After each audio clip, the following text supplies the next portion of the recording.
Ladies and gentlemen, welcome to this week's edition of the Psychosin Podcast. Joining me today, a bit of a special one today. It's just me and the man known as Jaw, otherwise known as Joe Collins, who some Hello. of you... Yes, he is indeed there. Sorry to interrupt you there. No problem. Fully bearded, cocked, rocked and ready to roll. Without his other half, so this could be highly amusing when she listens back to this later on. Yeah. We did try. Benedict was going to join us today, but unfortunately, he's basically absolutely knackered after a weekend of festivals and then working this week. So he will be back. We just don't know when at the moment. And I believe That's all I've been Natalie's. hearing ever since I've started. I know it's Like, bad, this isn't it? podcast, just Benedict will be back next week, and he gets to next week. Benedict will be back next week. I know. He does exist. Trust me, he does exist. Okay. And Natalie's at a private party tonight, I believe. Yeah. Yes. Oh, you sound a bit unhappy about that. No. Just like, yes, yeah, she's the mistress. There's no issues there whatsoever. They'll say that convincingly. There's no issues whatsoever. There you go. There we go. So hopefully next week we will have at least Natalie back and maybe Frankie again, depending if she's about. I have put the offer out as well for my other mate Scrinkles to join us. We'll see if she comes about or not. She is currently, I believe, 6-7 months pregnant, so whether or not she'll have the energy to join us is another thing entirely. It would be a bit awkward if she suddenly started popping like partway through. Yeah, but it'd be even more awkward if I started giving birth halfway through. In fact, more awkward. But anyway. No, nothing awkward there at all. Well, no, apart from who's the daddy. Oh, and just a quick side note, if people hear random licking sounds or me calling out random names that are not Joe, it's because I'm currently round my mum and dad's house in Rochford looking after the house for the weekend, and they've got 3 Yorkshire Terriers who will randomly try to get cuddles out of me and give me kisses. So, there we go. That is Joe. He's currently on his knees, and that's all you need to know. Nothing else is needed. That's the podcast. We're done. See you next week. No. Now, cancelled. It's never happening again. So the pressure is on Joe tonight to try and be entertaining, along with myself, to try and make this entertaining for both of us. I'll be going through a variety of topics as ever. I'll try and make it a little bit more focused because I think last week we were all over the place a bit. Definitely. But I've got to kick this off by saying thanks to Joe here and Natalie speaking about WrestleManians and all that. And since they're offering a 3-month trial, I have signed up for the WWE Network. What do you think of it? Well, I've got back in. It's getting me back into wrestling, but here's possibly a controversial statement these days because obviously all the major stars who used to be on it are now in the main roster. I think I'm enjoying NXT more than actual Raw or SmackDown. I've always enjoyed NXT more. It's just much better written. More, I mean, we might as well just get on with the wrestling talk, really. But might as well by this point, yeah. Yeah, NXT does have a problem though. I have noticed a slight problem. I'm saying this like I'm some major like wrestling pundit or something. The problem seems to be the crowd. They're up for people they've seen more than once before coming in on the entrance, but when the wrestling happens, there's no excitement. No, I know, yeah. Even these days, sometimes with the commentators, they've got what's his name? The guy who also commentates SmackDown Live. I don't know. There's Morello, the one who's usually super excited about anything happening. Possibly. I don't know. Is he the one who only come in a couple of weeks ago, or about a month ago now? Yeah. Yeah, the guy with the glasses. I don't know what happened to the other one because like I watched one episode, like the first episode of NXT I watched. It was a completely different commentator. Then suddenly the next week, this guy with glasses has taken over and no explanation. Yeah. And it's like, oh, all right then. He's just like usually the best commentator on SmackDown Live. Yeah, but I mean, the issue is that, and they've got this with SmackDown and Raw, which I'll bring up later. Basically, too many commentators. You do not need 3. No, you don't. And the longest time they were just running 2 for. Yeah. I mean, with in regards to SmackDown, the coloured stroke black guy, whatever he prefers to be sort of said as it were. He never adds much.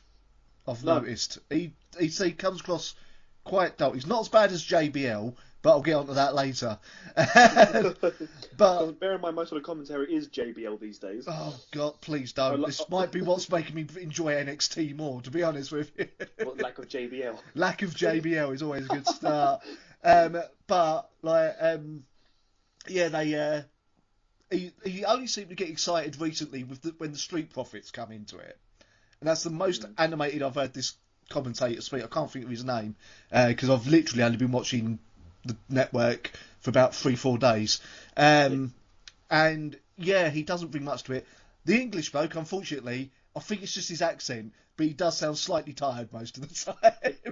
He does. He sounds more tired than William Regal, and these days that's impressive. Yeah, but the thing is, William Regal had a fantastic wrestling career with WWE. He really did. Very, very underrated wrestler because he was still doing it when I was originally into wrestling.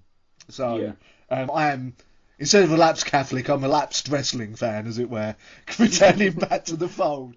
But yeah, the issue I've got with the network, though, is, as you pointed out to me the other week, the fact that we're a month behind on SmackDown and Raw. That seems a bit weird. I understand it's probably because I've had to sell it to TV networks and all that, and therefore they can't do it. But why they can't upload it 1 or 2 days after it's aired live, I don't understand. Exactly. I mean, I don't know if it's... Well, we're using Sky Sports as an example. Yeah. Obviously, Sky Sports show it when it's live, but for the next few days, well, I think for like the whole week, they are still showing it across the Sky channels. So maybe it's causing an issue if they do, because obviously they use well, even USA over it. Even if it's a week later, that's still better than being a whole month behind, and then you get the latest pay-per-view live, and it's like, right, I don't know how this led up to this now, but I know who's won it. If you didn't know that and you started off watching on the WWE network, and they start talking about Money in the Bank, and then the next thing you watch is SummerSlam, you're going to be so fucking confused. Yeah, it's got to be the issue I'll probably have on Sunday, because I'm going to get that for free, and because it's on the network at about 2 o'clock in the morning, I think, or midnight. The kickoff show starts at 10. Oh, right. Oh, that's all right. I might well. Yeah. So that's probably be up to about 5 o'clock in the morning watching that. Something like that, yeah. Yeah. If it's as long as WrestleMania this year, Jesus. But with a question I've got to ask you, because you might know, Joe. Ember Moon. Yeah. Was she ever in TNA?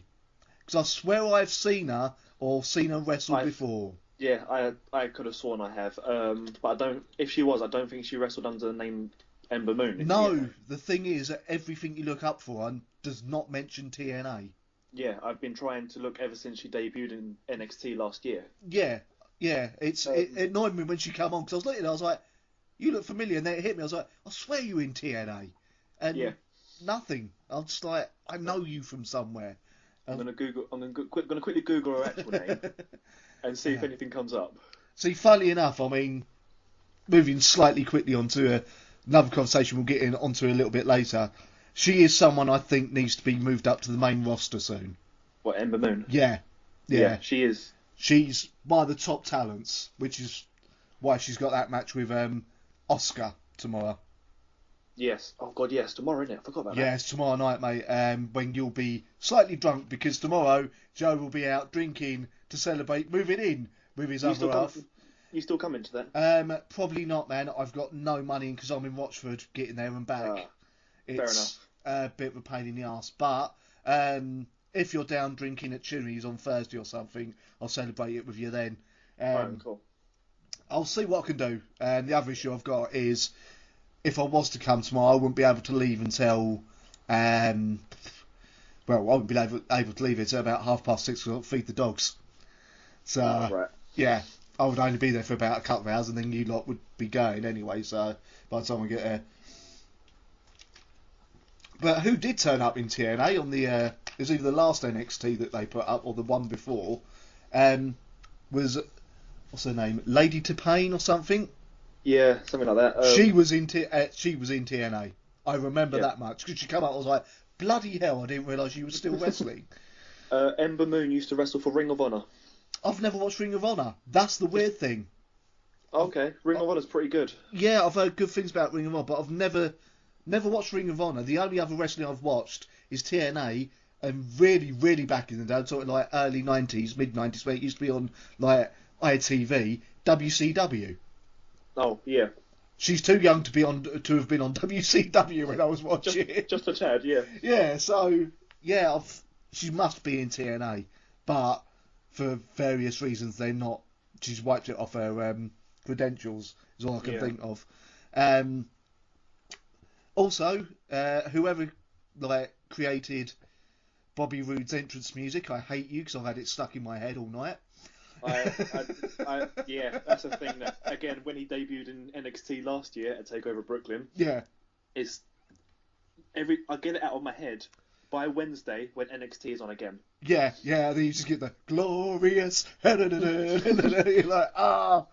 If you watched last year's NXT Takeover at Brooklyn, I probably will be doing at some point. Yeah, you watch his entrance because he's got the podium that he spins on. Yeah.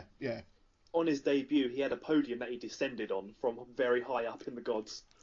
That's very Bobby Roode because I know him from TNA. From TNA. Same. Very surprised he's not made it to the main roster actually because I think they want a face of NXT at the moment though. Yeah, they've got Drew, they're probably going to have that as Drew McIntyre next because they've got him from TNA now. Yeah, because I mean the one thing that Bobby Roode has always been good at. Because I've never seen him play as a face, because I watched TNA after Beer Money had happened. He's always good at playing a complete bastard. Yeah, it's what he's best at. And he's just fantastic at it, and like I've never seen anyone, especially because NXT is developmental supposedly, isn't it? Yeah. I've never seen anyone just perfect being a heel like Bobby Roode has done so quickly. Well, I say quickly, obviously he had TNA, but... Yeah. I mean, as Bobby Roode says, it is glorious. Yeah. Drew McIntyre, I remember him, I think he was on TNA for a bit. What was a shocker, actually, on the WWE Network, they're getting a lot of advertising from me right now, good service, though. They got the 24, WWE 24, where... they had the thing about Finn Balor coming back from his injury, and the new one they put up was Kurt Angle. And, I've not watched that one yet. Well, the shocking thing is, not only is Kurt Angle allowed to speak about TNA on it, but they've got Dixie Carter on there. Fucking hell. Yeah, exactly. Holy shit. WWE now seem to be fine with people mentioning TNA. I was not expecting that. Maybe Vince hasn't found out yet. Well, I know Vince is at the beginning of it. You'll see it when it happens. When Kurt Angle goes into Vince's office, he's very sort of like says, "Get out to the camera, people." So but yeah, I mean, maybe it's just a case of because TNA's now gone for about 5 different owners now. WWE hasn't got any threat from it anymore. No, not. Well, I mean, I think didn't really have a threat in the first place. TNA has been bad for a long, long time. And I think it spent most of its time being a parody of what WWE does. Yeah, it has, but some of that was due to Dixie Carter being absolutely useless. Yeah. And the other problem they had, which was brought up by What Culture Wrestling channel, was they always pushed ex-WWE stars to the front instead of making their own talent. The only one who got anywhere, and actually made a career for himself, probably through TNA, was AJ Styles, but I think he would have made it either way. Because... Yeah, I mean, he had his career in Ring of Honor as well, wasn't he? Was he in Ring of Honor? Ring of Honor, New Japan, and obviously TNA and now WWE. Well, I've got to state the obvious here, because everyone who's ever seen him wrestle knows this, but AJ Styles has got to be the greatest living and still working wrestler around, hasn't he? Surely. I think so, yeah. At the moment, he definitely is. Yeah, I mean, I'll give it to him as well. I mean, even though you had the whole thing of Lowell Cena wins, Cena's improved a bloody hell of a lot since I last watched him. Yeah, no, I thought that. I used to get really bored with Cena matches. Is that because as soon as he come on, you were like, well, the other bloke's lost? Well, that as well. But I mean, sometimes if with like a match like that, they can be enjoyable, but with Cena, there was nothing. I mean, it doesn't help you can't see the bloody bloke. Well, yeah, that and they tended to just be like, no matter who was against, about 5 minute squash match. It's like, what's the point really? If you want to watch a really good one, I think it might have been last year's Battlegrounds, John Cena versus AJ Styles. Yeah, it might have been at Battlegrounds. I've got that on Blu-ray if you want to borrow it. It might be. It's probably on the network. So yeah, it is on the network actually. So don't worry. I don't think I can buy any of your DVDs at the moment because Natalie's still watching her way through them, mate. So yeah, that's a good point actually. She is. She hasn't watched Battlegrounds yet, and it's also got the best Sami Zayn and Kevin Owens match. I've seen Kenny Owens wrestle, but I haven't seen Sami Zayn yet. So, but yeah, I mean, it's going to be interesting seeing Kurt Angle come back. Well, Kurt Angle is now the general manager of Raw. Yeah. Yeah. I hope they keep him that way because if he wrestles, he's got to die. I think. Yeah. He's had. I think that thing I watched last night at 24. He's had like 4 or 5 surgeries on his neck now. Oh Jesus Christ! Yeah, and he was the reason he left WWE. For those who don't know, was because his whole attitude changed and all that, and he was literally got addicted to painkillers because of the pain in his neck. Oh Jesus Christ! So yeah, he left. He went over to TNA, and he's like, it's a genuinely emotional thing to watch that Kurt Angle. So's the Finn Balor one. For people who haven't watched the Finn Balor one, but yeah, the Kurt Angle one. And I'll admit, at first, when I first saw Kurt Angle in TNA, I always thought there's something a bit not fully there with him. I don't know why, but he might have still been off his face at the time. So he might have been. Let's be honest. Yeah. But going back to NXT, yeah, the matches there just seem a lot more fun, I've found. Yeah, I think that. But as you mentioned, apart from the crowd. Yeah, and the weird thing is, they'll get like when Sanity come out, they'll all go frigging mental. Then the wrestling starts and it's dead. And you're like, what's going on? But the weird thing is, if you do watch the takeovers, the crowds are the best crowds in like wrestling in existence. Yeah, this is what I've heard. So it's a case of what is happening. Although it's always fun to spot the like the curvy goth bird who's always in the background in the crowd. Yeah, and there's also that one guy who's always front row with like long black hair. Yes. He's always front row. I always look out for him. Him and the goth band, they are regulars. If you listen to this, well done to you two for supporting these guys. And those two definitely do make an effort. I have noticed that. Yeah, but I don't know where they get the bloody money for it though. Well, it's on the college campus, is it? So yeah, they might. True. It might be if you're a student, you get student pass into it. Yeah. I don't know. Or it'll just be student loan spent on it. But yeah, I mean, there's Street Profits have been quite fun so far. I mean, if you watched the newest NXT yet? I haven't watched this week's yet. Me and Nat are still catching up on last week's stuff. We've been busy. For last week, all we've got to watch is SmackDown Live, and then we're starting on this week's. Fair. I can't watch. I'm still like a month behind with SmackDown and that because I can't watch the latest ones.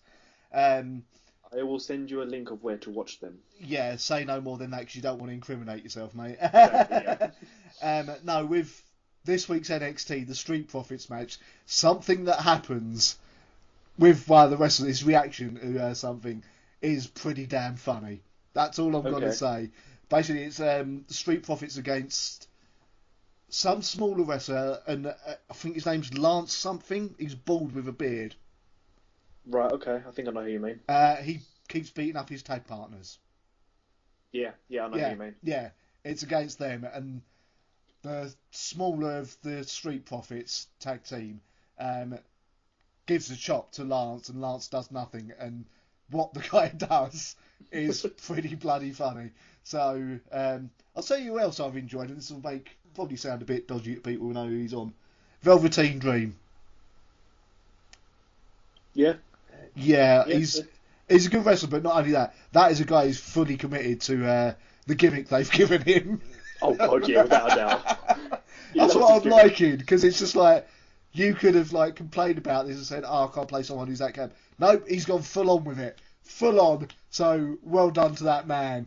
And yeah, it's like Fandango but better. Yeah, and again, it's bloody another one where his music gets stuck in my head. Yeah, that another one that always gets stuck in my head is No Way Jose. Yeah. Although of all the names, No Way Jose. Yeah, I know. So you keep getting the No Way Jose, No Way. But again, when he comes on, the crowd are loving it. They're singing along. As soon as he starts wrestling, dead. I know. And it's just like, oh, there is actually a bit of a crowd reaction from Street Profits because one of them keeps going at the crowd during the wrestling. Yeah. So I don't think they're going to be in NXT that long before they're moved up. They've got it. They really have. Yeah.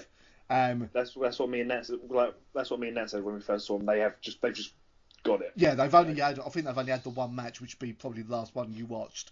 They've had 2 matches now, which the second one went up the other day. Yeah, trust me, they've definitely got it. And if they continue getting crowd reactions like that, Vince will look at them and go, get them, take them up, put them on Raw or whatever. As for my predictions for tomorrow, it's tomorrow, isn't it? With TakeOver, I think Asuka's gonna lose it. I think it's about time she loses it. Yeah, she had it a year or something. She's like the longest ever NXT Women's Champion. They keep saying.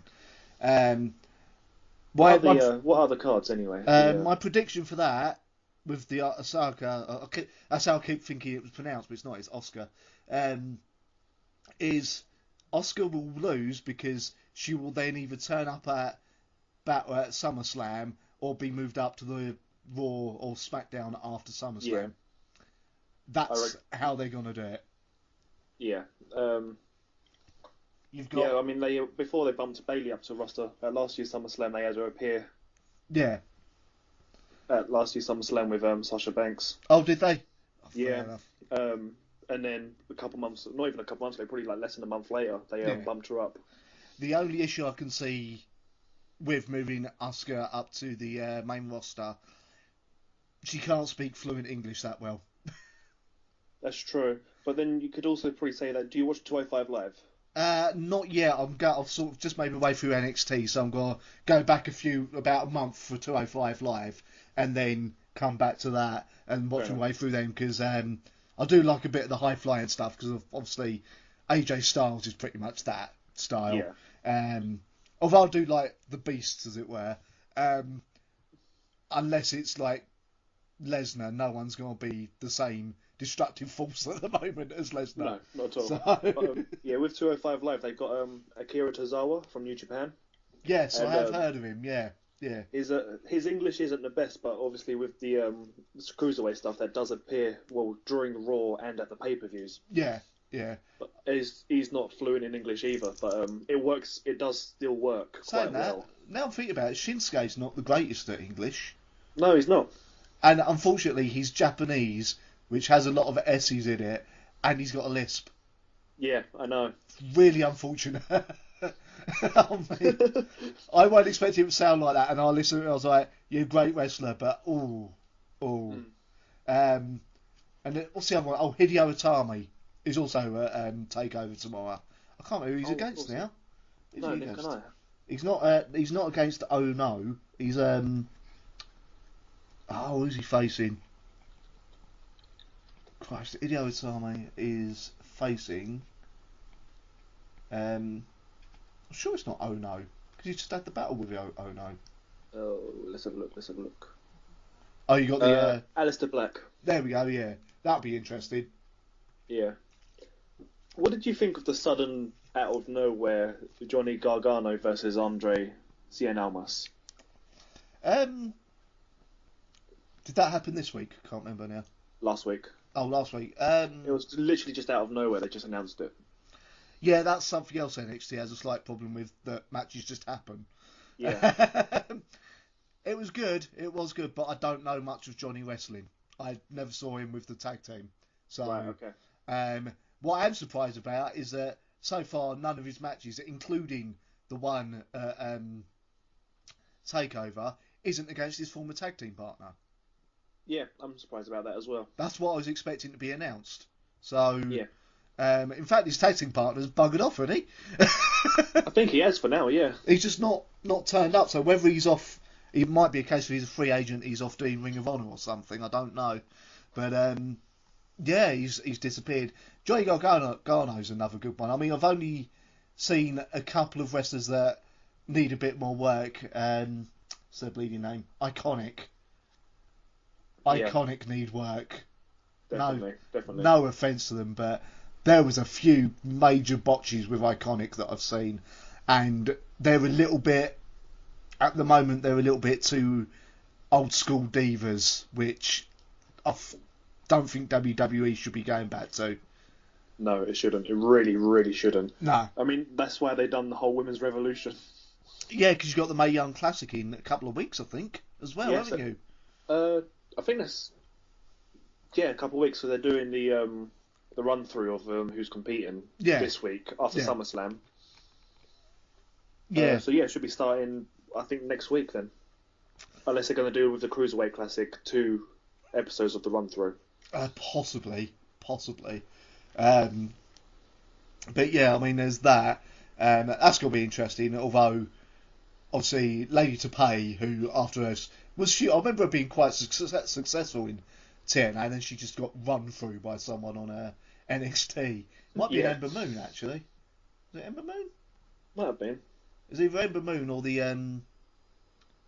tattooed punk woman, whose name has escaped me. I can never remember her name. No. Doesn't bode well, does it? No, she's got a match with Iconic on the on that you haven't seen yet. What's that? She has a match with Iconic. Well, one of Iconic, yeah, on the one you haven't seen yet. Okay. From this week, and yeah, she does well, but Iconic again. There's some quite blatant misses, shall we say?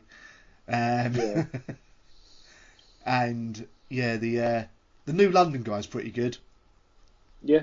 Yeah, he was on one you've just watched as well. The bald guy. Yeah. I can't think of his name for the life of me. Aleister Black, once he gets moved up to SmackDown or Raw, if he keeps that kind of theme to his character, he will be turned into the new Undertaker. Oh God, yeah. It'll be about between him and Bray. Yeah, considering they're not pushing Bray Wyatt to be the Undertaker anymore. No, which is a shame, because really, that could have worked if they hadn't cocked up the booking over the last few years. Which, unfortunately, they really have. Yeah, which it'd be a shame to see if Bray left. It would be a shame, because Bray's character he's got that to a T. Took a little while, but he's got that perfect. And now, then they cut it up with the whole family thing. Then bloody Randy Orton having flashing red eyes or whatever it was just before WrestleMania. Oh God. And then I can actually speak about it to you now, because Natalie's might have seen it now, or she's not here anyway. No, she's still not seen it yet. This year's WrestleMania with that bloody projector. Oh God. Jesus Christ. It's like the last few years WrestleMania's have been pretty good. None of this goofy crap. And then that, and even the announcers seemed lost for words. I was like, even I was watching going, don't do this. You're not in 1987 anymore. Come on. Christ's sake. And it's because they keep doing that to poor old Bray that it's killing Bray's momentum all the bloody time. Yeah. So, Randy Orton I couldn't give less of a toss about. But yeah, I think Randy Orton's just a slightly tad bit overhyped. He can wrestle, don't get me wrong, but it's... Oh, no, he can. He's very boring. Very boring. He's That's the issue. Also, from what I've heard, he is, again, this is through stuff on What Culture Wrestling, a few other things, he has had moments where he's literally turned around, apologised to the other wrestler after a match and said, sorry, I just couldn't be asked tonight. That's not a career, Christ's sake. That's really not. No, he's done it before. In other news, don't know if you saw it, there's a current bidding war on, what's his name? High-flying Mexican. Rey Mysterio. Right. Sorry, Rey Mysterio. What do you reckon? Do you think WWE will get him back? Possibly. I mean, who's he wrestling for? It was Lucha Underground, wasn't it? He's a free agent, so he's wrestling with whoever at the moment. I mean, he has done quite a bit of stuff with Lucha Underground, and he's done really well with Lucha Underground. I wouldn't be surprised if they did notice that, they would try and get him back. Well, the thing is, I mean, if he's been doing Lucha Underground, he's probably even better now than he was while he was with WWE. Yeah. The interesting thing that come up through... I mean, do you watch What Culture Wrestling? Sometimes. I haven't for quite a while. Not the WCPW, just like the top 10 lists and that. Yeah. Like I watch more the top 10 list than anything else. Yeah, that's how I started, and then I started to like the people presenting it and started watching other stuff. But Simon's come up with the idea of, if they re-sign Rey Mysterio, make him the face of 205 Live. Yeah, actually. Because it would actually put a spotlight on 205 Live, which apparently 205 Live's dying on its arse a bit at the moment. A little bit, yeah. Watching 205 Live since it started, after the when they introduced it a couple of weeks after the Cruiserweight Classic. I was going to say, it's not been going that long, has it, 205 No, Live? not at all. It started off really well, but it's just gotten a tad stale already. Yeah. I mean, don't get me wrong, I do love Cruiserweights. Yeah. The things that they can do is like phenomenal. But the matches themselves, because they haven't got a huge select roster at the moment. So is it another problem with the WWE screwing the pooch with the booking? Yeah. Oh God, something they've had throughout their entire. It's sometimes you look at WWE, you think, how have you survived this long? Yeah, I know. Seriously, because they've screwed up a lot of people. They're failing Nakamura at the moment. They have been failing Nakamura for a while, from what I could see, because just underutilising him. So definitely. I'm still actually seeing Nakamura have a proper wrestling match. So, but I've only watched one or two SmackDown and Raws at the moment, so I've got to catch up. I mean, if you want to, if I'm honest, since like the best way to watch Nakamura is watching old NXT when he was still on that roster. What, when he was being booked well? Yeah, basically. Because ever since he got bumped up, as you said, he has not been treated properly. Yeah, the thing is, I can see just by his entrance, because he done an entrance, but then the match didn't happen for some reason. He puts a lot into it, and that's just a frigging entrance. So it's like, well, come on, why are you not utilising this man? You've taken him from, because he was a major New Japan Pro Wrestling person, wasn't he? Or something? Yeah, he was. Strong style. Along with Finn Balor. Yeah. See, I'm yet to see Finn Balor properly wrestle yet. I know he's only just come back as well, but I think he's at SummerSlam. Yeah, he is. I can't remember who he's fighting. Yeah, they said that's right. Yeah, it was Demon Finn Balor is coming back at SummerSlam. Yeah. So that'll be interesting to see. I've heard good things about him as well. Finn Balor's really good. When it's like the demon thing. Yeah. As cheesy as it is, he does do it well. Well, he sticks to it. Even you notice as well, if you watch just like Finn Balor wrestle just during like a normal episode of Raw. Yeah. And compare it to how he does in a pay-per-view when the demon is unleashed. Yeah. It's like a tad bit more aggressive. Oh, right. So, and it's a bit faster, so he does stick to it really well. See, it's one of them things, really. I mean, I've forgotten what I was going to say now, so that's good, isn't it? Good job, buddy. Yeah, it will happen frequently throughout this podcast.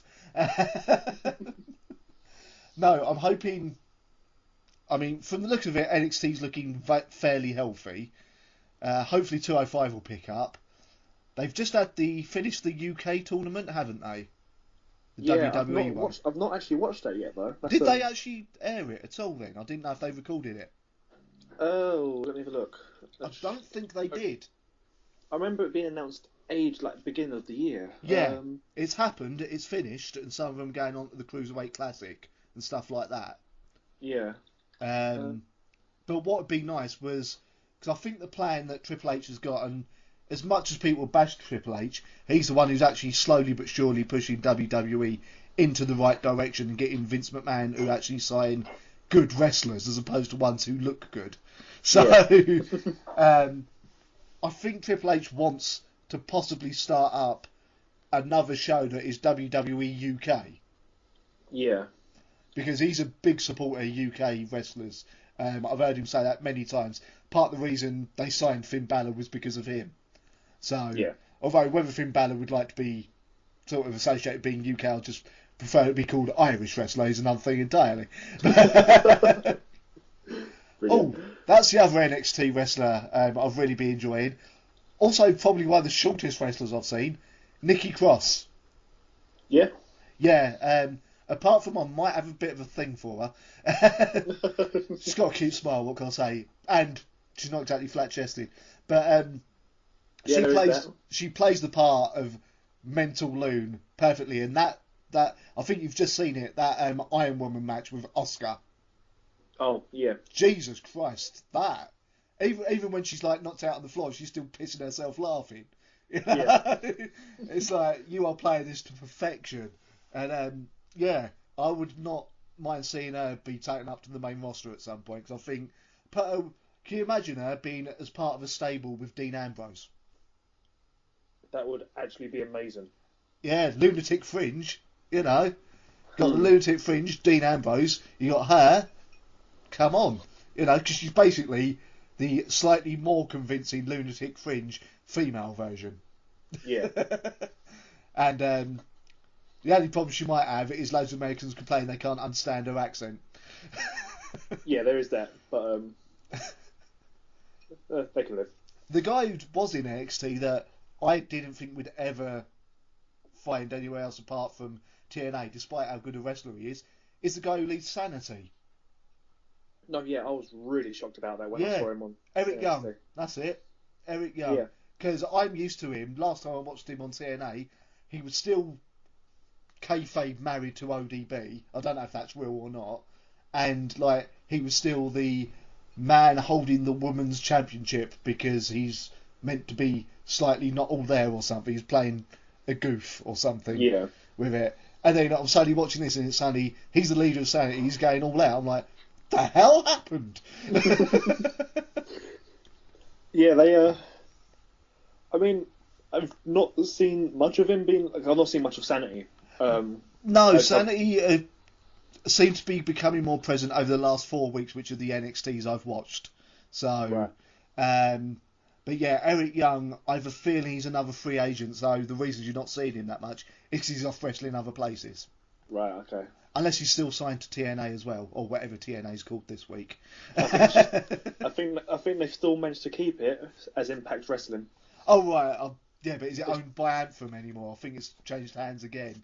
Probably. That's going to bug me now as well. All I know is they show it on Channel 5 now, and that's when you know a program's getting low. Yeah, it killed Neighbours back in the day. Now it can kill TNA. I mean, it's better than what it was. It was being shown on Challenge in the UK before. Yeah. Weirdest thing about TNA I remember was a few years ago, the lead singer of the band, the Smashing Pumpkins, bought it. Yeah, I remember that. I never saw that. I only found out about it after it had happened. And now apparently there's another like metal artist or something who's interested in buying it, but I can't remember who it is. So, I'll tell you one thing I can see happening at some point though. I could see Kurt Angle probably buying a wrestling promotion at some point. Yeah, definitely. Because he would be able to train them properly. Well, maybe not himself, but he'd be able to sort of get it going. And from what I've seen, he's good as a general manager. Yeah. So, although what happened to Mick Foley then? Because wasn't he general manager? I've honestly got no idea. I mean, last time I watched it, Mick Foley was the Raw general manager, and then I watched it again a couple of weeks ago, and then Kurt Angle's there. Maybe he's left the company again or something. He might have done. So, yeah, I mean, there was for quite a while when I was like last watching it, there was the amount of times that in the promotions they threatened to fire Mick Foley. Really? In promotions, Stephanie McMahon. Well, being Stephanie McMahon. Yeah, Stephanie McMahon. Oh dear. I'm going to say this now. Stephanie McMahon has probably the most amazingly ever-increasing chest I've ever seen. I have noticed that, actually. You wait till you see her in that Kurt Angle 24, mate. Last time I saw her, they weren't that big. And now they're like triple the size they were last time I saw her. And they weren't small last time. So, it's like, you're married to a man named Triple H. You don't have to become his name. I mean, fair enough. So it's probably, I'd very much doubt it's all just surgery because obviously she's had 3 kids, but still, it's like, Jesus Christ. Yeah. She's got to be about 40 or something now, I think, Stephanie McMahon. I think so, something like that, yeah. I mean, Vince McMahon, even though he won't let his body admit, has got to be about 70 something. So yeah, I think he is pushing 70s. I think it was when he reached 70 that they actually stopped taking the numbers out of the WrestleMania names. Yeah, because he said he didn't want it to sound, and they also got banned from calling it the granddaddy of wrestling competitions. Yeah, because he didn't want it to sound out of touch. So, if you're still wondering, Stephanie McMahon is 40. Oh, there we go. Yeah. How old is Vince? Vince is 71. There we go. Yeah, he looks it in face wise anyway. Yeah. But saying that, his voice, even back when he was still 30 or something, he still sounded 71. Yeah, he's got that kind of voice. He's got Duke Nukem's voice. I think it's he the best way. He has got Duke Nukem's voice. But no, I say when, because it's got to be passed on to Shane, Triple H, and Steph McMahon. The 2 voices of reason there are going to be Triple H and Shane. Because from you cut out then. the 2 voices of reason when they take over are going to be Shane and Triple H. Because from what I've heard, Steph McMahon is not the greatest person to work for. I've heard about that as well. Triple H is alright because they all respect him. Same with Shane because even though he didn't have to, for every match, he's gone and joined the other wrestlers, worked out, made sure he knows what he's doing, and he's gone above and beyond. And you've only got to watch that Undertaker match from WrestleMania last year. Oh my God, that was phenomenal, that match. Yeah, I mean, admittedly it was phenomenal for one main reason, where he got through off the top of the cage, but... Yeah, well, when he jumped off the top of the cage. Yeah, I mean, bearing in mind that he's not wrestling every week or anything, the fact that he still went, you know what, bollocks to it, if I die, I die, I'm still doing this. Yeah. But yeah, apparently doing stuff like that has earned him so much respect from all the wrestlers who have worked for him or will work for him. So they're more than happy to do it for him. And I've always liked Shane McMahon whenever I've seen him, because he's never come across as an arsehole, to be honest with you. So whereas Steph McMahon, every time you see her, you think, yeah, she's a bit of a cunt. That's the second thing I think. The first thing I think is, have they grown again? Sorry. They went from damn to double damn. You are listening to the Psychosin Podcast, where we are now never going to meet Triple H in a dark alley because we'll be killed for insulting his wife. Yeah, I forgot. Yeah, let's not do that again. Well, the thing is, that might well be, we're saying every time we say it, but that's her character on screen. Yeah. Because, obviously, I don't know if the authority's still going, but it's still that same sort of thing. I think it half is, but half isn't at the same time. Maybe. You can never tell with the authority. Sometimes it just disappears altogether and then it pops up again. Yeah. What I'm looking forward to is Triple H is slowly but surely retiring from wrestling, from what I could see. But I want to see how many more really, really ludicrously long and ludicrously over-the-top outfits he can wear for his entrances during the next 5 WrestleManias. Yeah, I mean, his entrances are getting longer and longer and longer. The stupidest one, well, I say stupidest, the most ludicrous one so far was the Terminator. No, I was going to say that one. They obviously got paid to do that one. Yeah, I mean, it's just the fact that someone had to come up and hand him the net full of heads as if he had forgotten to take them with him. You know? Yeah, I know. It's just like, whoops.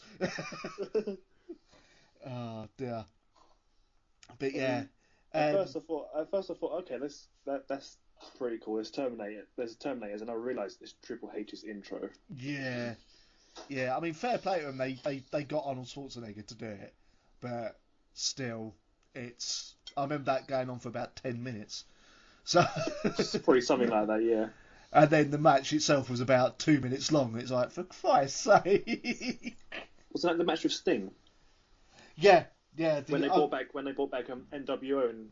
Yeah, the actual match was 2 minutes, and then all of all that is still alive of NWO come back, and it was basically WWE turning around and going, "This is your final showing that WWE has beaten WCW." Yeah, pretty much. You know, probably the last time as well that anyone saw Hulk Hogan on a WrestleMania. He's a bit of a knob, and he's never doing it again. Yeah, well, we can hope. Although there has been rumours flying around that WWE are thinking of bringing him back this year. Oh, Jesus. Not the wisest decision. No. I mean, if you want just watch Hulk Hogan, if you're on the WWE Network, just watch all of the old stuff. Yeah. Although if you have watched like the top 10 list from What Culture Wrestling, or you know anything about Hulk Hogan, try to keep that from your mind. Yeah. So, yeah. I can see NXT slowly but surely taking over the ratings for Raw and SmackDown. No, really I can as well. I do enjoy it. I look forward to NXT more than I do SmackDown and Raw. I mostly watch SmackDown and Raw. Yeah. To prepare myself for the pay-per-views, because otherwise you do get lost. Yeah, it's unfortunate, really. Again, another reason why Network needs to start putting up more up-to-date SmackDown and Raws, really. Yeah. I mean, if I wasn't really watching that much SmackDown until the split, or the new split, because most of SmackDown was replays from Raw. Yeah, I've heard this is a bit of a problem. It's like, you'll get some major title change one night, and then the next night, it goes back to how it was the week before. Yeah. And it seems a bit useless. So... I mean, since the split, SmackDown has, it's had its highs and it's had its very lows. Yeah. Especially if you look at the way they both started off after the draft. The intro, like the opening episodes, Raw was phenomenal. Yeah. SmackDown Live was very lackluster in comparison the next night. But then they flipped over, and then SmackDown was doing phenomenally well. It even took over the ratings in Raw 1 week. But then not too long after that, it did start going downhill again. Yeah, see, the problem they've got at the moment is where they've got talent coming, well, a lot of talent getting to the stage where they're probably getting to the point of being too old to constantly go every week. I mean, John Cena has now said he's not going to be doing every week. There's no way he can do it anymore. Partially because he's doing the Transformers film, but anyway. God. Yeah, I think it's not been confirmed whether it's the next Transformers film or Transformers spin-off, which is even worse. But, yeah, I mean, John Cena, who was the face that run the place for so long, and now, he's turned around and said, I can't keep this up. It's grueling. I think they do like 6 days a week or something. Yeah, something like that. So... Because not only do they do SmackDown and Raw, but then others are then house shows all over the other place doing house shows. So you got the travelling, and then you've got the lack of sleep from travelling, and then putting on a show and then doing it again. So day in and day out. I mean, fair play to Undertaker for doing it for like 30, 40 years. Yeah. Because Christ knows how he managed that. Although don't seem to mention that Undertaker anymore. I've noticed now he's gone. Yeah, I know. You thought you still get the odd mention here and there. Yeah, I don't know. It's almost like they've forgotten he exists. Yeah, they'll probably do it. Unfortunately, it's sad it's going to sound. They'll probably do it when he dies. Yeah. It'll be like where Andre Giant has the Royal Rumble every now and again that's dedicated to him. The Undertaker will have something. Probably. They'll probably dedicate the Hell in a Cell matches to him. Yeah. I can imagine. They might have like a special Hell in a Cell match. Depends who dies first. It's got to be it'll either be Undertaker Hell in a Cell match or it'll be Mick Foley. Yeah. That's a good point, because that one did kind of make Mick Foley's career. Yeah. Despite Ric Flair's comments about him being nothing more than a glorified stuntman, if I remember rightly. Yeah, you did say that. Yeah, so, yes, yeah. Depending on how you look at it, in a way, I guess he kind of was. Yeah, what problem WWE's got is, with people leaving and that, they need to get more talent, but, yes, getting them from NXT is good, but at the same time, you want to make sure you are picking the ones who are ready for it. Yeah, they can't just bump up any old person. Yeah, they've made that mistake with one or two before. I mean, Nia Jax, she done great when she debuted. I think it might have been at WrestleMania or something. But when she first came out, great in the ring, but walking out of the ring, you could see the nerves on her face. Oh God, yeah. She was terrified because where NXT wasn't as big a crowd, basically. So yeah, that's the thing. And whereas Ember Moon, I think, will take it. Asuka, I don't think we'll give a toss. Probably not at all, no. Well, I mean, when Ember Moon debuted on NXT TakeOver last year, it was like a standard, like the crowd was kind of like a standard episode of Raw. Oh, right. Size crowd, so that's like, I think that's usually when they try to like introduce, like debut people now, just to get them straight into it. I wonder who they'll get, who's coming then, because I have a feeling they've got to get some more from old school, well, I say old school, from TNA, but I'm trying to think who they bring. I very much doubt we'll ever see Abyss on WWE. Yeah. I don't know, I could be wrong. I wasn't expecting Lady to Pain or whatever her name was. Yeah, that's true. I don't know. I know James Storm was there for a week. Yeah, but literally a week. So he might come back, which would be interesting, because if he came back, would they then somehow start up a rivalry between him and Rude and replay what TNA did? Yeah. So, I mean, they did a similar thing with Kevin Owens and Sami Zayn. Their feud was going on long before they started before they joined NXT. Yeah. When there was I can't even remember who they were both wrestling for, but that feud started off then, and then NXT carried it over. Yeah. See, there's a few things. I mean, I've also heard that the Hardy Boys might actually be allowed to now do the broken stuff again. Yeah, that was interesting. So, as long as it's not as corny as it was in TNA. But that was half of what made it so fun, from what everyone told me, though.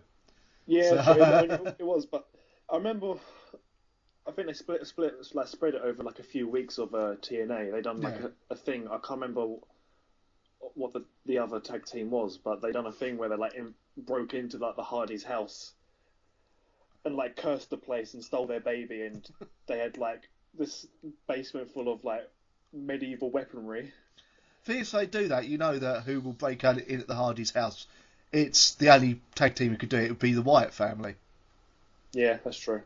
And Wyatt's versus Matt, like the Hardys, would be really goddamn interesting. I would actually like to see that match. I've not actually seen the Hardys on WWE because the one or two SmackDown and Raws I've watched, I've not been on it yet. Probably because they're still sorting out whether or not they can actually use the broken gimmick or not. But yeah, that's true. Yeah, they did make reference to it, didn't they? Yeah, that was the first sign that it was coming back, and now apparently things are getting sorted with Anthem, which means WWE have probably said, "Look, we know that it's making them popular. Here's a bunch of money. We'll buy the rights to that from you."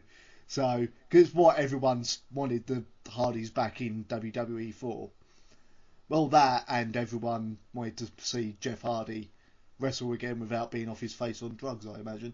So, yeah. Which, I mean, back in the day, that was a fucking rarity.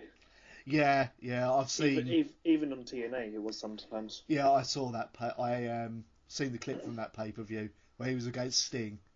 Yeah. As the headliner, and yeah, that was, wow. It was not good. No. It really wasn't good. But I'm hoping WWE doesn't go the same road that TNA done, because that, I mentioned it earlier, the Bobby Roode and James Storm thing, I got really tired of that because it went on for a good 3 months solid every week.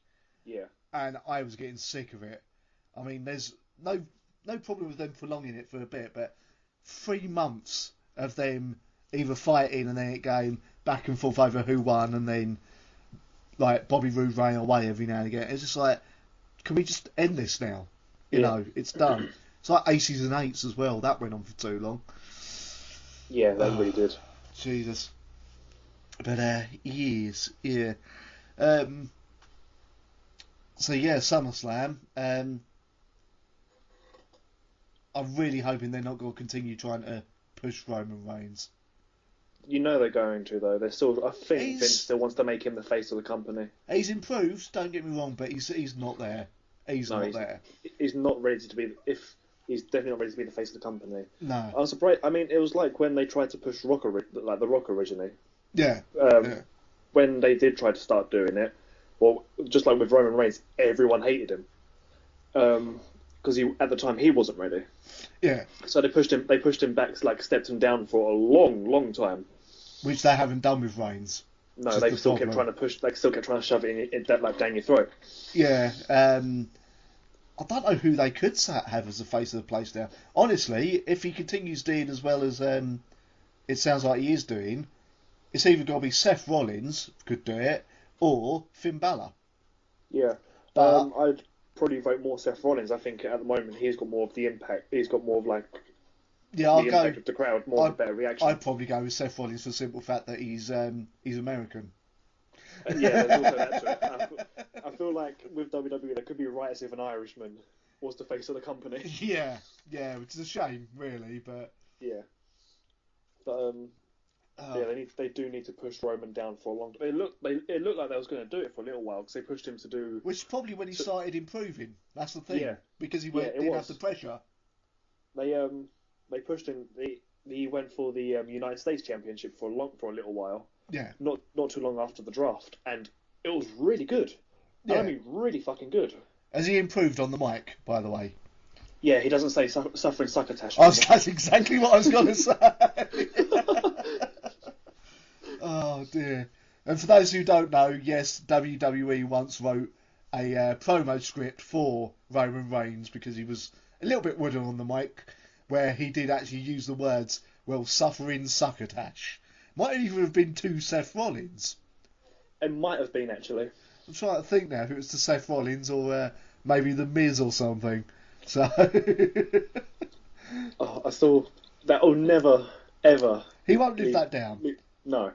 Same as Kurt Angle will never live down. I'm just a sexy Kurt. I will make your ankle hurt. Oh dear. Although watching that documentary about him, I didn't realise that Kurt Angle actually wasn't in WWE for that long. Was he not? He was only in it for about 7 years. Oh shit, I never knew that. Yeah, I thought he come in before the Attitude Era, but no, he come in after the Attitude Era had started because he wanted to wrestle after seeing Stone Cold. Oh bloody hell. So he was well into the Attitude Era by the time he joined.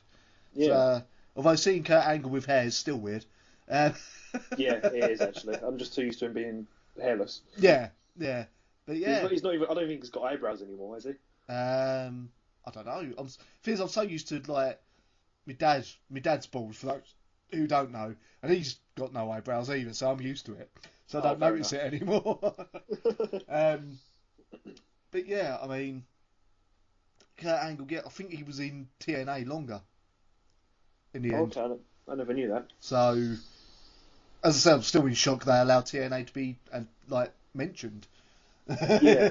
Instead of like Kurt saying the T of TNA and then just Vince McMahon walking on in front of the screen as the background pausing him, just going no. This didn't happen. He had a sleep for 10 years, and now we've got him back. We don't want him disappearing again. Yes. Oh dear. When you see him appear on Ring of Honor next. Would he fit in on Ring of Honor? I don't think he would. He'll be too good. He'll be too good for Ring of Honor. Really? I thought Ring of Honor was full of good people. It is. It's full of really good people, but I mean, at the same time, you can also look at it as NXT. Some of them are quite developmental. Fair enough. Yeah. And the other one I've heard good things about is it Pro Guerrilla Wrestling or something? Or Pro Wrestling Guerrilla? Something like that. Yeah, that's supposed to be really good. I've not watched that one yet. Yeah, I've got to watch that, and I've got to watch Ring of Honor and From what I could see, WCPW would be quite good. I've heard good things about it, but I don't know where to watch it because I don't think they always upload it on their YouTube channel. No, because most of them are, I think, pay-per-view. You might have to get it on their on their website. Oh, possibly. But they've had some big old WWE stars. I mean, they've got Rey Mysterio doing their World Cup qualifier thing. Yeah, I saw that. So, I don't know how they've done it, but yeah. And considering they're a small company, I wouldn't mind supporting them because WWE is still sort of the dominant force, but they seem to do better when they got competition, which is why most of people's favourite memories of WWE matches and all that is back when they were still battling with WCW. Oh, with the Monday Night Wars? Yeah. Since they've had no competition, we've got the PG era, which has been pretty crap in comparison, to the new era, which is, it's definitely having its moments. I'm glad that we've had, Becky Lynch come on. You knew I was going to mention her at some point. Yeah, I already knew that. Yeah, Becky Lynch, Charlotte. We've had the female division actually mean as shit now. And it's actually a women's division. Yeah, got rid of the stupid Divas belt. That was butterfly belt. Yeah, the pink butterfly thing. Yeah, and the tag team division now seems to start meaning something. Along with AJ Styles seems to be making the Intercontinental belt or whatever belt he's got or had actually means something again. Yeah, they've it was that they did when they done the draft because SmackDown Live got the Intercontinental Championship. Like one of the few championships they got at the start off with, so they had to push it, and then they done an amazing promo with The Miz. But it wasn't during one of the episodes; it was on Talking Smack. Oh right, yeah. And it like where The Miz just went ballistic, but it sounded just so authentic. Yeah, I've got to go back and watch some of the Talking Smacks because I will see what I've missed and whether it being cancelled was a bad thing or not. I personally really enjoy Talking Smack. Well, it's probably mostly because Daniel Bryan just said whatever. Yeah. Although, have you heard Daniel Bryan is coming back next year to the wrestling world? Oh, so they're finally going to stop teasing and actually doing it? Yeah, the only people who had not cleared Daniel Bryan for wrestling was WWE's own doctors. Everyone else absolutely fine. So I'm wondering if Daniel Bryan, especially now they've cancelled, not cancelled, but made Talking Smack less often. It's just after pay-per-views now. Yeah, I wonder if he turned around and went, well, if I'm not going to do that and you're not going to let me wrestle, I'm going. Yeah, he might have done. They've gone, oh wait, your beard is worth too much money to us. I mean, we've never made so much money off 3 letters of the word yes. Yeah, he only needs 2, 5 letters. Yes and no. Yeah, and he makes so much money. And considering he's got one of his shirts says respect the beard, get Psycho Stick to be his band for an opening WrestleMania playing Obey the Beard. Come on. They have to. Make it happen. Because Psycho Stick probably like wrestling, and I'm sure they would be more than happy to get that kind of promotion. And with that slightly smooth intro, we've got to move away from wrestling a little bit here. Yeah, it's just kind of turned into a wrestling podcast. That's not such a bad thing, really, now I'm getting back into it. It's not, to be fair. We will probably get back there, because obviously there's more to talk about with NXT and that, but people will be listeners for music news and all that. Apart from work, have you been up to anything else this week, mate? Oh, not really, if I'm honest. I've not even hardly gone out this week. If Nat's gone out, I've been on the computer. Fair. I started doing trying to get back into reviewing albums. Oh, what do you mean by reviewing? What, doing video reviews or? No, just text reviews, typey type. Oh right, what are you doing them for a site or anything, or just on Blogger, just to try and start off doing it again? Do you have any way to record video of you doing the reviews? Not at the moment, no. I was going to say, because if you do get that, just get yourself a webcam. I'll tell you what program to use and all that, and I'll show you how to use it. It's quite simple.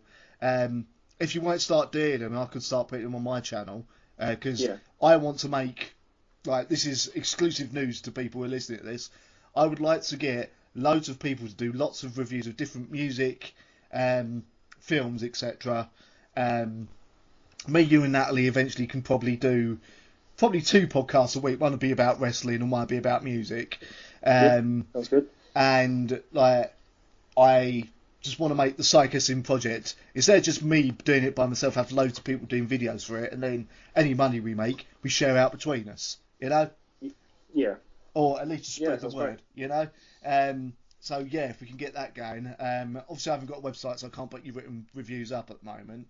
I would say about getting you on for metal station, but at the moment we're not putting written reviews up because the site's still being played about with, let's say. So fair enough. But yeah, I mean, I've just got a blog spot opened. That's what I'm doing on. While we're here, if people do want to read your reviews, where can they read them? It is at metalcorruption.blogspot.com. And what is the latest review you've done? Of underground band called Pissmark.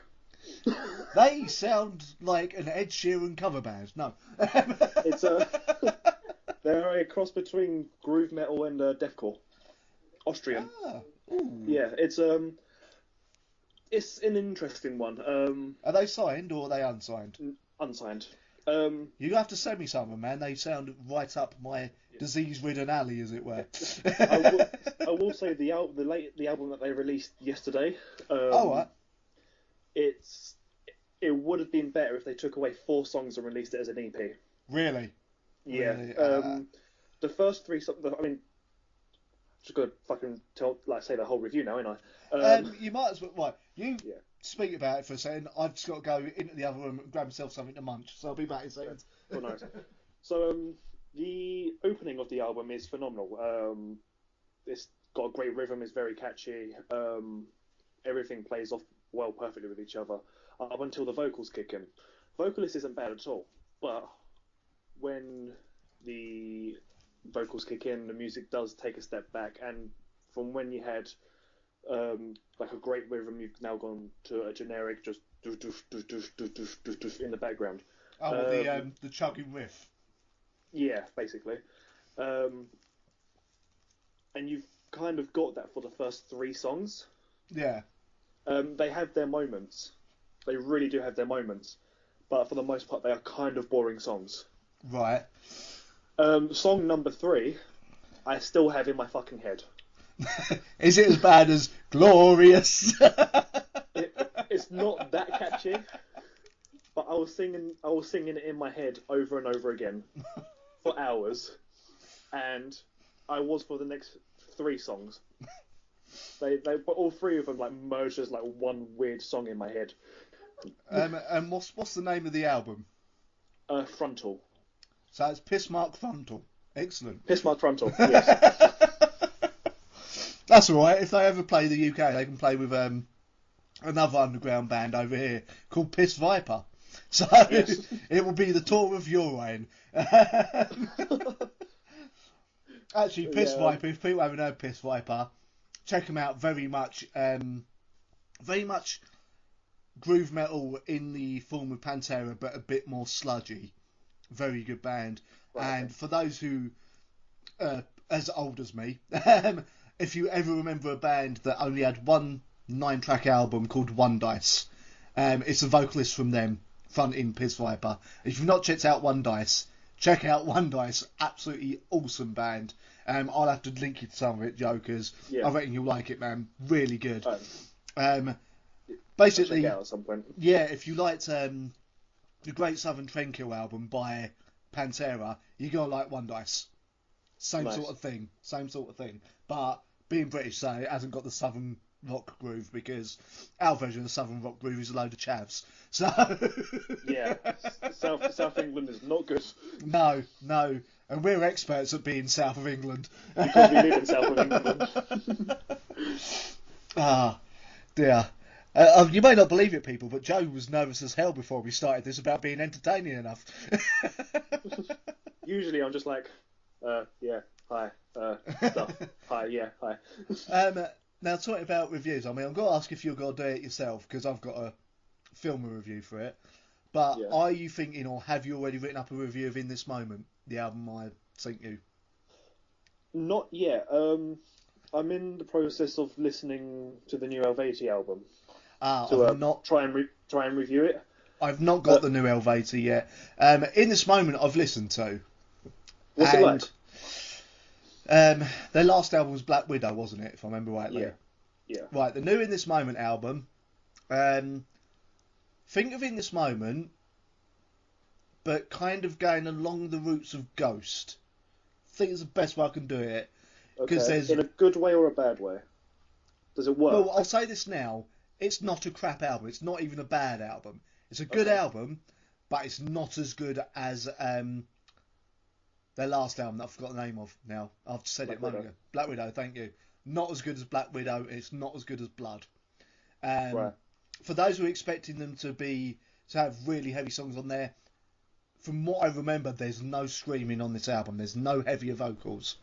Maria Brink is singing all the way through it, and if you've seen some reviews, the comparisons about her becoming a metal Lady Gaga, yeah, I can agree with that. But if someone was going to be a metal Lady Gaga, I can't think of someone better than Maria Brink, to be fair. Yeah, I think she'd be perfect as a metal Lady Gaga. And if you are averse to Lady Gaga, I'm just going to say this.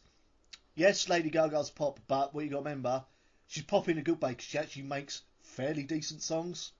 She does, to be fair. And she's experimental, and she's not averse to playing with metal bands, as seen with what doesn't matter what you thought of it, but when she done the singing with Metallica at the was it the Grammys, I think. The Grammys, yeah. Yeah. Most pop artists wouldn't have done that.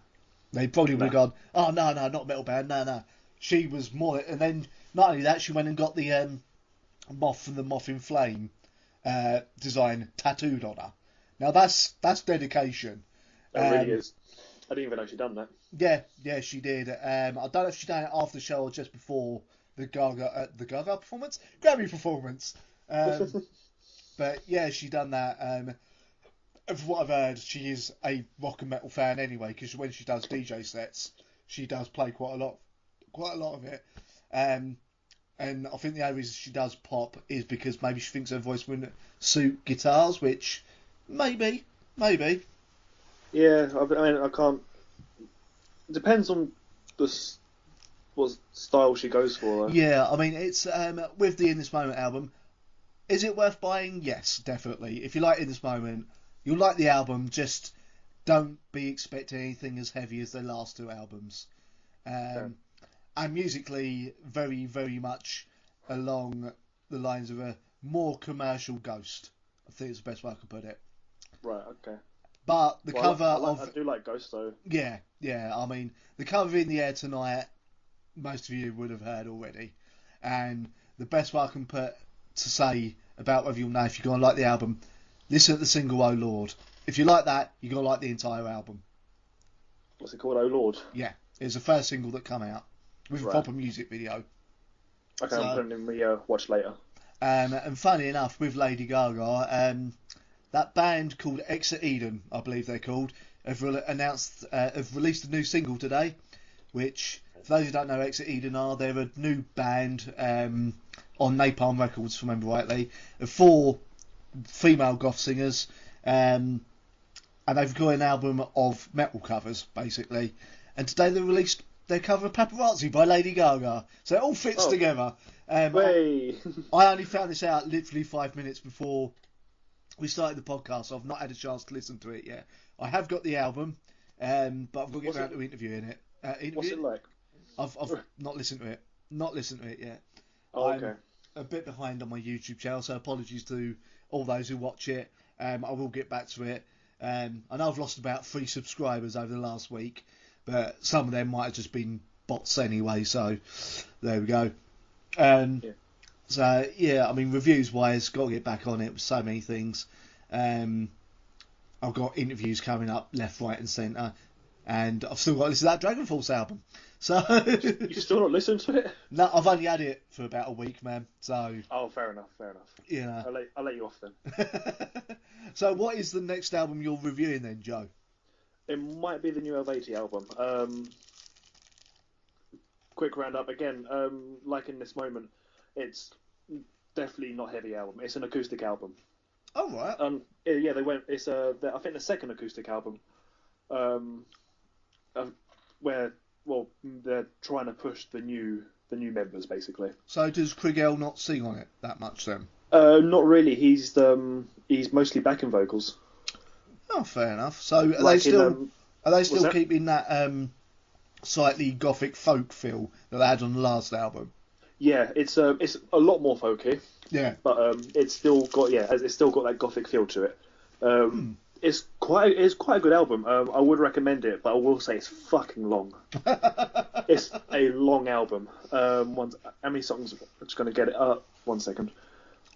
1 second, ladies and gentlemen. He's got to get it up. Yep, 1 second. It takes a while. I have trouble getting it up.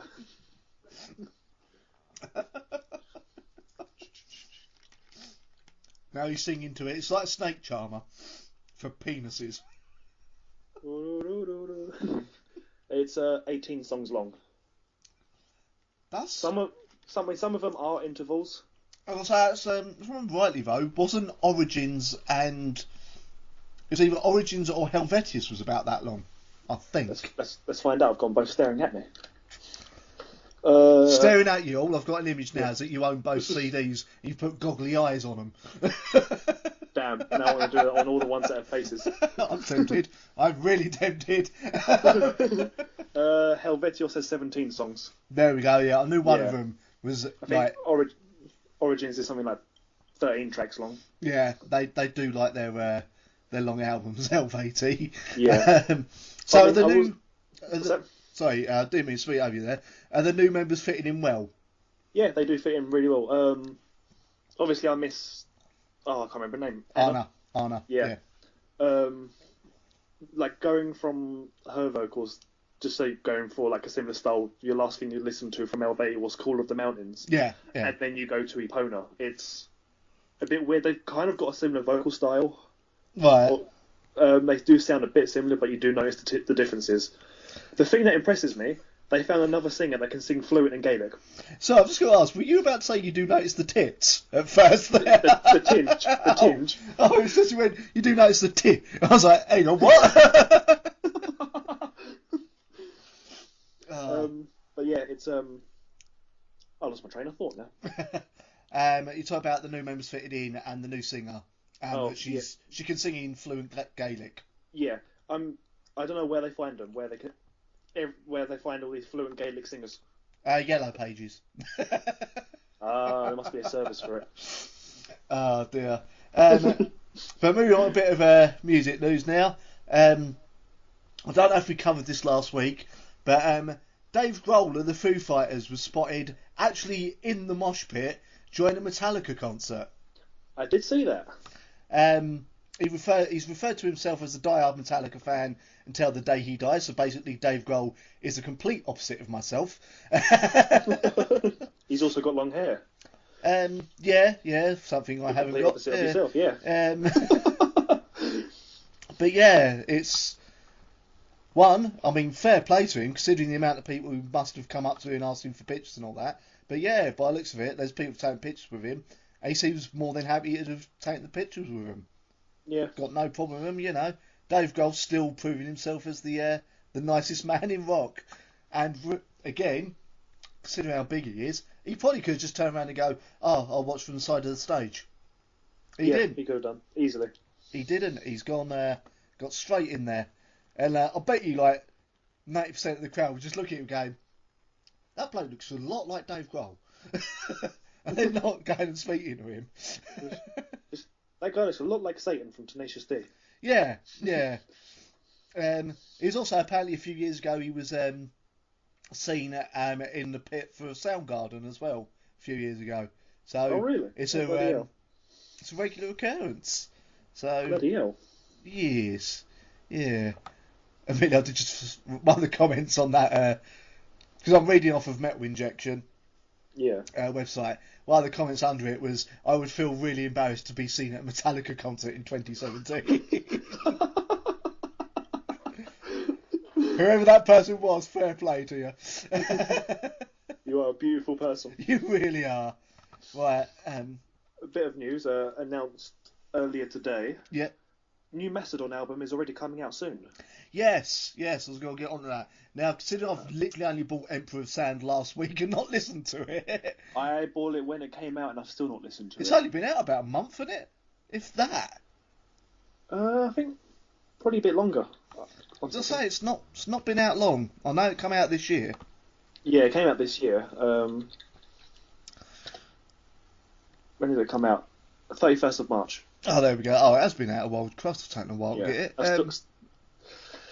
I've still not listened to it yet, but it's supposed to. This new one coming out, I think, next month. September 22nd, which is it's coming out the same day as New Arch Enemy. And New Ensiferum. Yeah, so that's got a lot of competition. So, but of the three, Mastodon's probably the biggest one. Probably at the moment. At the moment, yeah. Yeah. Also, what's been announced is some of the lineup for the Maryland Death Fest. All right. Now I've got to apologise in advance because some of these band names are not in English. I'm going to cock up the pronunciations. But the weirdest one, the first one that's been announced, My Dying Bride. Huh. For Maryland Death Fest. Now, I love My Dying Bride, but I wouldn't have seen them fitting in. No. Even their earlier stuff wasn't that heavy, so interesting. And now's where my pronunciations go wrong. I think it's pronounced Mispyraming, possibly. Right. Dodd Heimsgard have been announced. Viscera Infest, Archon Infaustus, Mantar, Mortal Decay, Pavel Chekhov, Torn the Fuck Apart, which I'm just interested by the band name, to be honest with you. That is a great name. One for your dentist called Fluoride. Bandit, Neolithic, and Bestial Evil have all been announced for Maryland Death Fest this year. Oh no, there's a whole poster here with all of them on. But it's not the easiest thing to actually read. You will find that with every death metal festival. Bloodbath are playing. Helmet, which is another weird choice. Pig Destroyer. I Hate God. I'm surprised they're still going. Yeah, I am as well. Dead Infection. Today's the Day. Doing the Temple of the Morning Star set. I've listened to a bit of Today is the Day. Quite good, but you've got to be in the right mood for them. You've really got to be in the right mood for them. Cognizant. And then we get into stuff that I can't really read. I'll try and decipher some. Cripple Bastards is there. Archon Infaustus, Violation Wound, Mortal Decay, Conculator, Gutted. Now, can you see the two to the right of Gutted on that poster? Yeah. Can you work out what they say? Because I can't.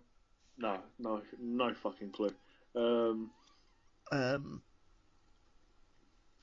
Some other bands are playing. There we go. Yeah.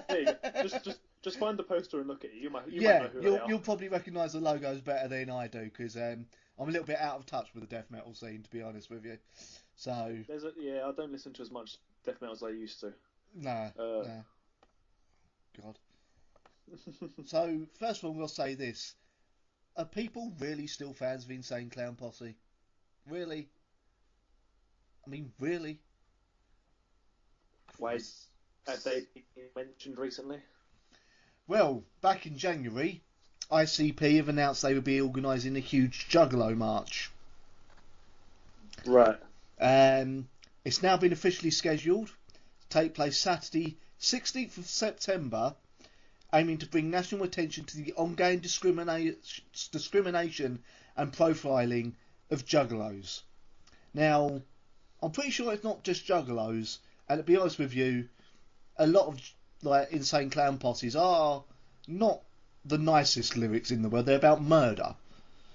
You know, it'd be like saying, I mean, if I found out I was being profiled or something, or being watched by FBI or whatever because I had been listening to, pick a name out of the hat, Cannibal Corpse and Devourment repeatedly, nothing else, for the last 3 years, I'd accept that. I'd be like, you know what, fair enough. You know, they're not the least violent lyrics in the world. So, but admittedly, discrimination does need to stop. I mean, there's a lot of metalheads still getting discriminated against by people in general, really. You get a lot. I mean, I'm sure I've had it. I don't know if you've had it, where you've had people, possibly in your family or some of your old mates from school, are like, "Oh, you listen to metal? Haven't you grown out of that by now?" Yeah, I get it. I used to get it all the time. Yeah. And I mean, I still do at work. Say, usually if I'm like working the late shift, it's just like I'm here late. It's after work hours. I'm just going to play music. Yeah. And then everyone is like, "How the fuck do you listen to that shit?" Or something along those lines. Yeah, it's a bit much, really. It's stupid. It's really, really dumb. But the other thing, I'm sure you'll probably get it for being a wrestling fan as well. Oh yeah, the argument is always, but it's fake. That's always the argument I've noticed. But it's not fake. It's predetermined. Yeah. There is that massive difference. But arguing with people about it is not the easiest thing to do. No. I mean, if you're using the argument is fake, the one I usually throw out, so are the films that you watch. Well, yeah. So are the TV shows you watch. It's never. It doesn't class itself as sport. It's called wrestling entertainment. Yeah. Which is why it's got all the drama, all the story bits, all the amazingly Oscar-worthy acting between matches. I mean, it's basically half-naked soap operas.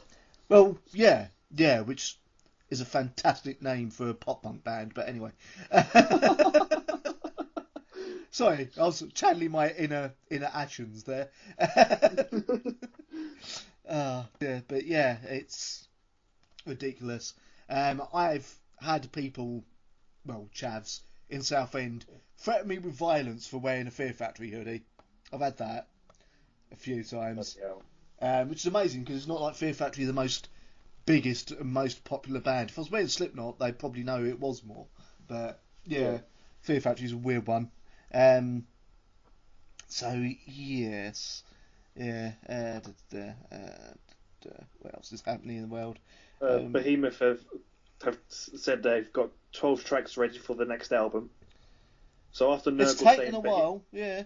Yeah, after Nurgle saying that the Satanist was probably going to be the last one. Well, again, he didn't say it was the last one, but he did spend a couple of years saying it was so good that he had no idea if they could beat it, let alone match it.